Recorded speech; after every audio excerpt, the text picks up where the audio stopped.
આજથી થોડા દિવસ પહેલા ભારતીય કોસ્ટગાર્ડે તમિલનાડુમાં રામેશ્વરમ પાસે રામનાથમપુરમમાં શ્રીલંકાના 6 નાગરિકોને પકડ્યા જે રેફ્યુજી બનીને ભારત આવવા માંગે છે. આ રેફ્યુજી શબ્દ આપણે સાંભળીને એટલે આપણને યુદ્ધવાળો દેશ જ યાદ આવે. જેમ યુક્રેનના નાગરિકો અત્યારે યુક્રેન છોડીને ભાગી રહ્યા છે, બીજા દેશમાં રેફ્યુજી તરીકે જઈ રહ્યા છે, એવી રીતે જ જતા હોય. તો શ્રીલંકામાં તો કોઈ યુદ્ધ નથી ચાલી રહ્યું. જ્યારે આ શ્રીલંકાના નાગરિકોને પૂછ્યું, જેમાં 3 બાળકો પણ હતા, કે તમે કેમ શ્રીલંકા છોડીને ભારતમાં રેફ્યુજી તરીકે આવવા માંગો છો, તો એમણે એવું કીધું, ખાવાની શોર્ટેજ છે, ફ્યુલ એટલે ઈંધણની શોર્ટેજ છે, અને અમારી જોડે કામ ધંધા નથી, આવક નથી, એટલે અમે આવવા માંગીએ છીએ. તો શ્રીલંકામાં ભાઈ એવું તો શું ચાલી રહ્યું છે જેના લીધે લોકો શ્રીલંકા છોડીને ભારત રેફ્યુજી બનીને આવવા માટે તૈયાર થઈ જાય છે? એ તમારે જાણવું હોય ને તો ધ્યાનથી સાંભળજો. હું તમને એક વાત કહું. વીટીવી ગુજરાતી ન્યૂઝની દરેક અપડેટ સૌથી પહેલા જોવા માટે ફેસબુક પેજ ઉપર મેન્યુ દબાઈને મેનેજ ફોલો સેટિંગ્સ અને ન્યૂઝ ફીડમાં ડિફોલ્ટની જગ્યાએ ફેવરેટ્સ કરી દો. યુટ્યુબમાં બેલ આઇકન દબાવી દો અને રહો એકદમ અપડેટેડ. એક વાત તોમાં આપનું સ્વાગત છે. મારું નામ છે ગુંજ ઠક્કર. શ્રીલંકામાં એક બહુ જ મોટો ઇકોનોમિક ક્રાઇસિસ ચાલી રહ્યો છે, જેના લીધે ત્યાંની કરન્સી ડિવેલ્યુ થઈ ગઈ છે. પેટ્રોલ ડીઝલ નથી એ દેશ પાસે. ત્યાંના ખાવા પીવાના ભાવ 3-4 ગણા વધી ગયા છે, અને એ જ હું તમને આજના એપિસોડમાં એક્સપ્લેન કરવાનો છું.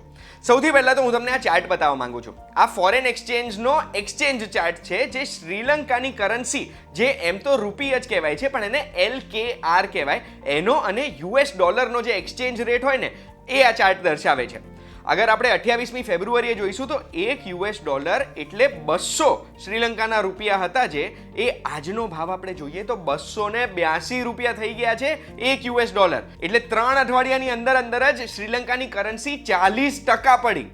આનું આપણે ઉદાહરણ જોઈતું હોય ને તો અગર $1 આજે ભારતમાં ₹75 છે અને એ અગર 40% પડે છે તો $1 આશરે ₹103 થઈ જાય. આ એવી વસ્તુ થઈ, આપણી કરન્સી ડિવેલ્યુ થઈ ગઈ કહેવાય. શ્રીલંકાની હાલત અત્યારે એટલી ખરાબ છે કે ત્યાં આગળ એમની પાસે પેટ્રોલ ડીઝલ પણ નથી પર્યાપ્ત જેટલું લોકોને જોઈએ, અને એટલે જ પેટ્રોલ પંપની બહાર એટલી લાંબી લાઈનો રહે છે. 4-4, 5-5 કલાક લોકોએ વેઇટ કરવું પડે છે. આ વેઇટ કરવાના લીધે શ્રીલંકામાં એવા ઘણા બધા ન્યૂઝ બહાર આવ્યા છે કે 2 વૃદ્ધો 70 અને 72 વર્ષના લોકો હતા, જે વેઇટ કરવાને કારણે પેટ્રોલ પંપની લાઇનમાં પોતાનું જીવ ગુમાવવું પડ્યું છે. અને આના લીધે શ્રીલંકાની ગવર્મેન્ટે ત્યાંના ટ્રૂપ્સને, ત્યાંની આર્મીને કીધું છે કે હવે પેટ્રોલ પંપ ઉપર તમારે ગાર્ડ કરવું પડશે. વિચારો, પેટ્રોલ પંપ ઉપર પેટ્રોલ ડીઝલને ગાર્ડ કરવા માટે એ દેશની આર્મીને ડિપ્લોય કરવામાં આવી છે. શ્રીલંકામાં ખાણીપીણીના ભાવ પણ બહુ જ ઊંચા વધી રહ્યા છે. એટલે આપણે અગર ઉદાહરણ લઈએ ને તો ખાંડ આપણે લેવા જઈએ ત્યાં આગળ તો એ શ્રીલંકાનો ભાવ તો તમને દેખાય છે, પણ ભારતના ₹78 કિલો ખાંડ મળે છે. પછી ચોખા અગર જો 1 કિલો લેવા છે તો 135 આપણા રૂપિયા એ 1 કિલો ચોખા મળે છે એમને.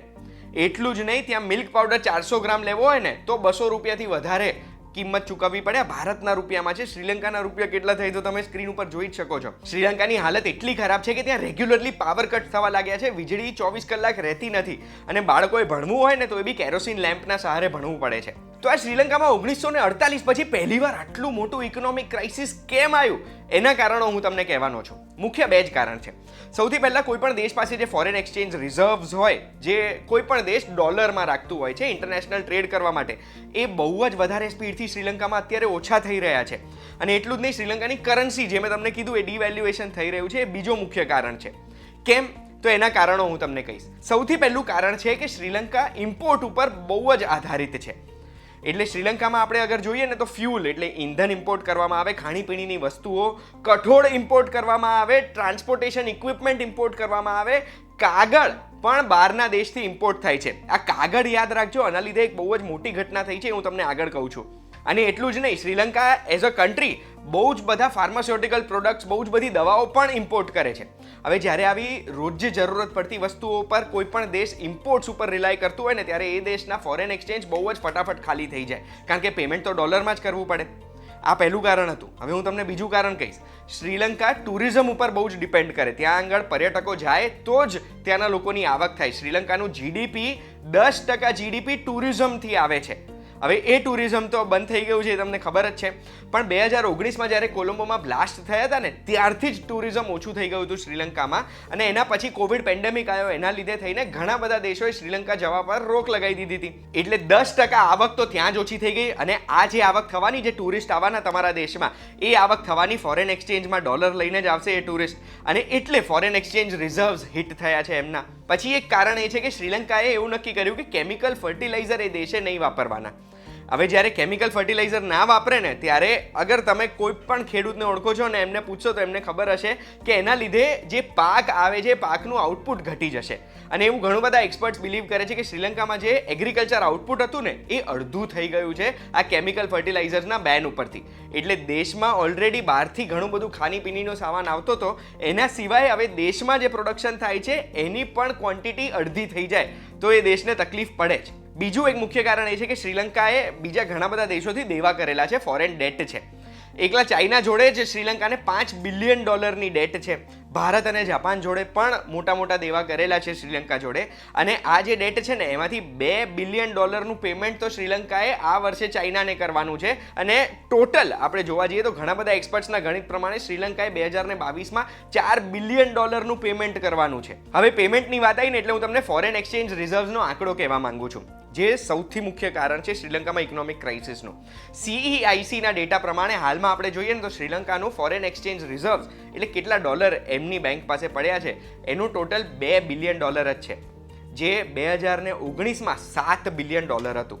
કેટલું દેવું છે એ તો મેં તમને કહી દીધું છે. હવે આ $2 બિલિયન એ દેશ ઇમ્પોર્ટ કરે વસ્તુઓ કે પછી એ દેશ જૂના દેવા ચૂકવે? અને જ્યારે કોઈ પણ દેશ જોડે ફોરેન એક્સચેન્જ રિઝર્વ્સ નથી હોતું ત્યારે એ દેશ પોતાની કરન્સીથી પેમેન્ટ કરે.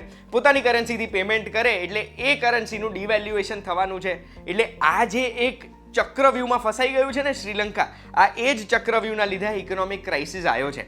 હવે તમને યાદ હોય તો મેં કીધું હતું કે પેપર શ્રીલંકા ઇમ્પોર્ટ કરે છે અને આ પેપર યાદ રાખજો, એ પેપર અત્યારે શ્રીલંકામાં એક acute shortage of printing paper છે.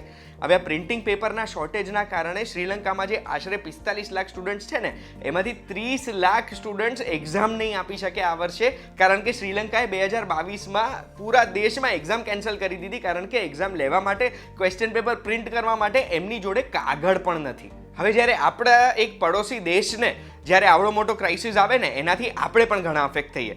સૌથી પહેલું ક્રાઇસિસ હોય રેફ્યુજી ક્રાઇસિસ, કે એ દેશના લોકો આપણા દેશમાં આવીને વસવા માંગતા હોય, આપણા દેશમાં આવીને કામ કરવા, પૈસા કમાવા માંગતા હોય. આ તો છે જ છે, પણ એના સિવાય જો એવા કોઈ દેશને બચાવવામાં બીજો કોઈ દેશ મદદ કરી દે ને તો એક પ્રકારનું જીઓપોલિટિકલ અલાયન્સ ફોર્મ થાય છે. અને આવા સમયે જો એવા કોઈ દેશે એ દેશનો હાથ પકડી લીધો ને જે દેશને ભારત પ્રત્યે બહુ લગાવ નથી, તો એવા સંજોગોમાં આપણા માટે ખરાબ થઈ જાય, કારણ કે આપણા સાઉથમાં જ શ્રીલંકા તરત જ આવી ગયું છે. તમને યાદ હોય તો 2017માં ચાઇનાએ શ્રીલંકાના હેમ્બનટોટા પોર્ટમાં એક ડીલ સાઇન કરી હતી.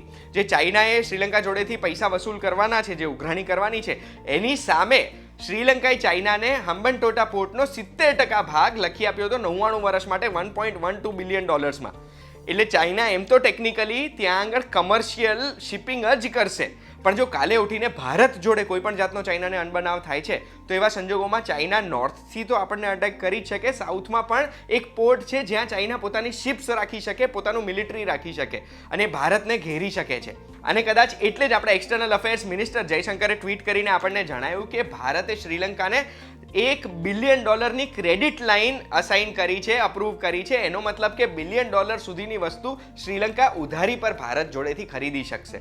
જ્યારે આપણા કોઈ પડોશી દેશમાં આટલો મોટો ક્રાઇસિસ ચાલતો હોય ત્યારે એની માહિતી ખૂબ જ જરૂરી હોય છે અને એ માહિતી મેં તમને આપી છે. આશા રાખું છું આજના એપિસોડથી તમને કારણ ખબર પડી ગયું હશે કે કેમ શ્રીલંકા લેટલી આટલું બધું ન્યૂઝમાં આવે છે અને કેમ શ્રીલંકામાં અત્યારે હાલત ખરાબ છે.